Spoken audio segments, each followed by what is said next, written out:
आचार्य श्री जब सबसे पहले सन 1975 की घटना है, आचार्य श्री राजस्थान से बुंदेलखंड की तरफ गए, पहले खुजरा हो गए। 5 क्षुल्लक थे, 4 क्षुल्लक थे और आचार्य श्री ओनली 5 थे। मुनि महाराज आचार्य श्री अकेले थे। खजुराहो के दर्शन करके महाराज रुके 2 दिन। उसके बाद आहार के बाद, सामायिक के बाद महाराज ने विहार कर दिया। वहां कोई समाज तो थी नहीं उस समय, अभी भी शायद ना हो। हाँ, बाकी उस समय कोई नहीं था। अब वो वहां मैनेजर के जुम्मे रहता था। अब साधु पहले मैनेजर को बोला था, भैया मेरा विहार करा दो। अब मैनेजर तो पक्का दादा था, वो तो कहे कि नहीं अभी टाइम नहीं है, गाड़ी नहीं है। आचार्य सिखाए को किसी को, और आचार्य ने विहार कर दिया 5 लोग। माली ने बताया आचार्य से विहार कर गए।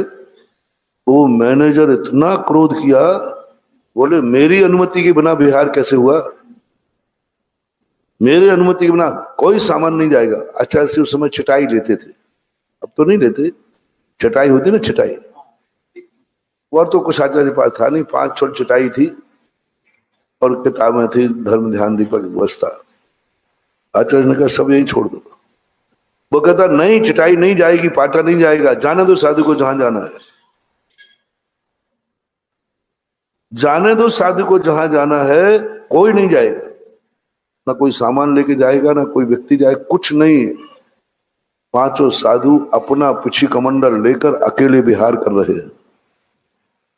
और मैनेजर ने एक भी व्यक्ति को नहीं जाने दिया।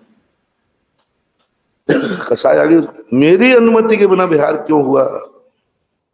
साधु चलते गए। आचार्य से रोड पर, उनको दूरी का पता नहीं था आचार्य जी को, कि आगे पन्ना कितनी दूर है, रास्ते में क्या पड़ेगा। और बीच घाटी, पन्ना की घाटी बहुत खतरनाक घाटी है, जानवरों की घाटी है। शेर चीता तो उसमें है ही, अभयारण्य है। और आचार्य से चलते चलते, कोई नहीं, आचार्य से चलते चलते शाम, कोई बताने वाला नहीं, कुछ करने वाला नहीं। जितना चलते गए, और एक पेड़ के नीचे एक चट्टान थी, आचार्य सिंह वहां बैठ गए। इधर लोगों ने खूब कहा, उन्होंने कहा नहीं कोई नहीं जाएगा, साधु को लौट के आना पड़ेगा चटाई लेने के लिए, मेरी अनुमति के बिना नहीं जा सकते। वहां जाकर के बैठ गए, संघ को निर्देश दिए, बस यही रात भारी और यही रात अंतिम, कोई सोना नहीं। सवेरे अपन जीवित रहेंगे तो विहार होगा, अन्यथा सब अन्न जल त्याग करके बैठ जाओ ध्यान में। आचार्य से बैठ गए, चारों तरफ से चट्टान पर महाराज लोग बैठ गए। किसी भी समय कोई जानवर आ सकता है, आक्रमण कर सकता है, करोगे क्या? महाराज करेंगे भी कुछ नहीं कर, बैठे। सोना नहीं, आज समाधि की स्थिति है। आचार्य श्री के पुण्य का उदय था, आचार्य श्री का नहीं, आचार्य श्री के तो पाप का उदय था। तभी तो मैनेजर गुस्सा हुआ, तभी तो मैनेजर ने कसाई किए, तभी तो मैनेजर ने कोई चटाई आदि नहीं दी। उनका तो पाप कर्म का उदय था, आचार्य श्री का पुण्य कर्म का उदय तो था हम लोगों का, आप लोगों का। हम लोग उस समय में संग में नहीं था। इन 350 लोगों का पुण्य का उदय था, सारे मुनि भक्तों के पुण्य का उदय था, श्रमण संस्कृति के पुण्य का उदय था।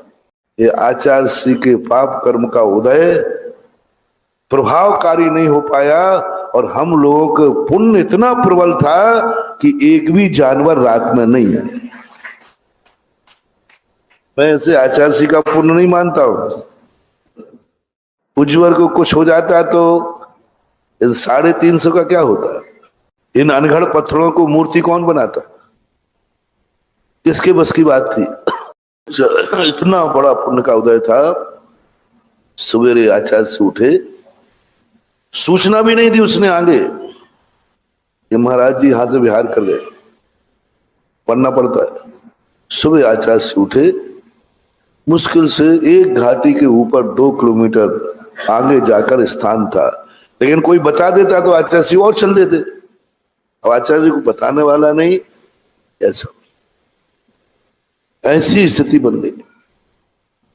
अब देख लो, हमारे आचार्य जी ने कैसे कैसे उपसर सहन किए हैं, तब आज सन 1981 में पुनः आचार्य श्री का गमन खजुराहो हुआ।